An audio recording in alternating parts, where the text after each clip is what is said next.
excited to be here, and it's unlikely that I end up here because I grew up on a polygamous compound, which is why I'm overcompensating with this blazer right now.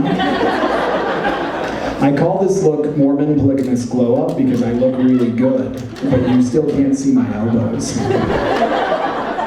You have to understand that seeing elbows is like third base for polygamists, mostly because we never play baseball and have no idea how bases work.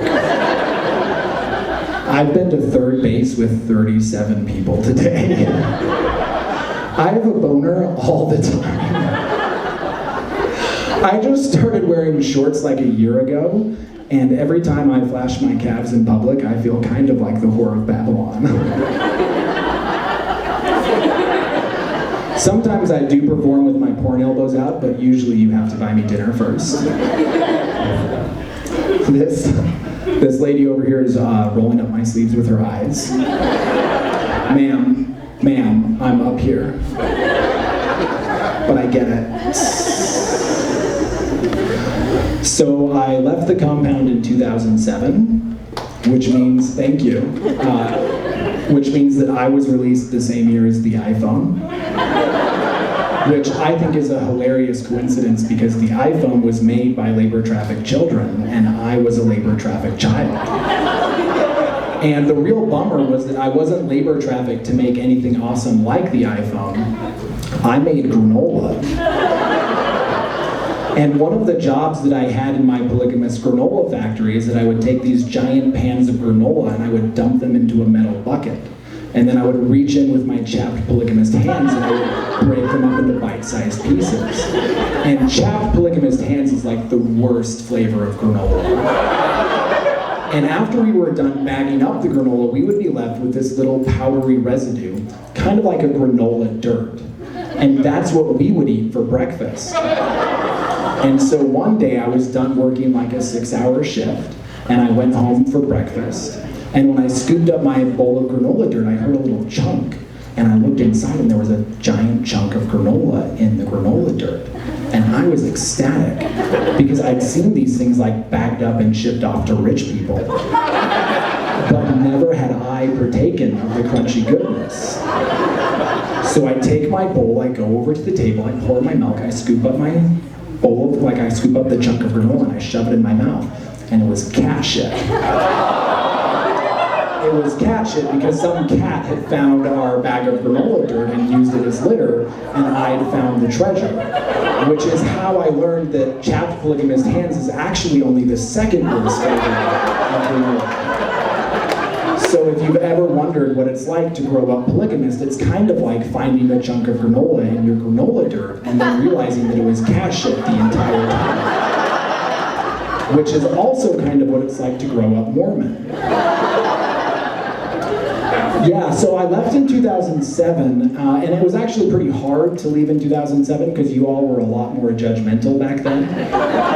Now I tell people that I was raised polygamist and they're like, cool, I'm a polyamorous queer witch. And I'm like, that's fun. That's a cool thing to be. And what I was warned about.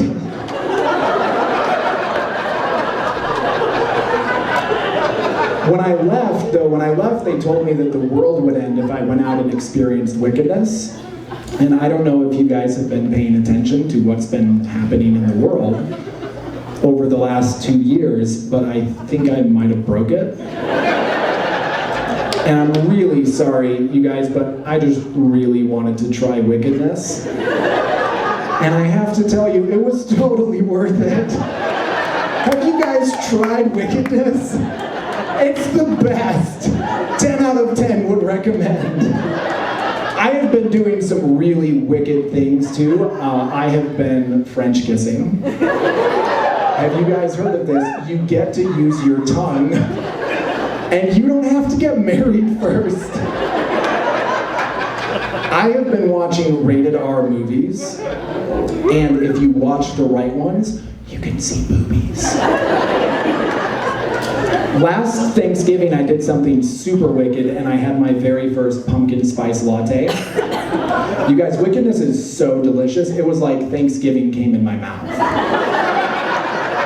But I'm really bummed, you guys, because right when I got going with this wickedness thing, everything shut down. Like, I feel like I'm the kid that shows up to the party 5 minutes before the cops do. Like, you're all bailing out the back door and locking yourselves in the basement. I'm trying to get my first taste of booze and pussy. I'm getting dragged out by the cops and I'm like, I just wanted a Jagger, mister.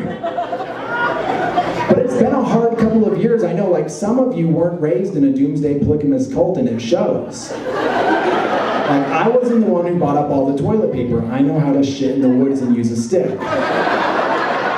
Now, granted, I don't live near any woods now, but my neighbors have bushes. COVID kind of took everyone by surprise, though, except for the pigs, because the pigs were like, behold!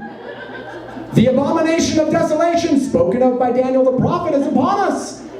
For a genetically engineered supervirus has been unleashed upon the world by the godless Chinese communists, and it shall purge the wicked from the world. The first horseman of the apocalypse is upon us, and his name is pestilence. That was a voicemail that I got from my dad. And it was actually really sweet, you guys. Like, he just wanted me to know that I had a place to go when the calamities happened, and I had to tell him, Dad, I would rather die out here. Like, I would rather die clutching my pumpkin spice latte and just French kissing any boob I can find. So I don't really look polygamous, but honestly, most of us don't. Like, for every one polygamist that you've seen, there are 5 that you didn't even notice. In fact, there are probably a couple of polygamists here tonight.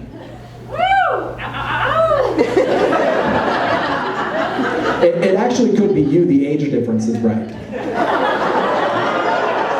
You guys, if you're looking around trying to find a dude with 3 women, though, you're doing it wrong, because wives 1 and 2 didn't come out tonight. They're at home doing laundry. He only brought wife 3 because she's fun and new and 12. I'm just kidding, you guys. They don't marry 12-year-olds. The youngest wives I knew were 14. Or as the Mormons say, several months shy of their 15th birthdays. You get a lot of really weird names on the compound. I got lucky because my name is Benjamin, and that plays well in the modern world. My brother Mahanrai's fucked. And Mahanrai isn't even the weirdest plig name I know. Back home there was a kid named Tiancum. Yeah, Tiancum, which is a weird name for Mormons because that's 2 things that they aren't allowed to swallow. Thanks, you guys. You've been great. I'm Benjamin Brown.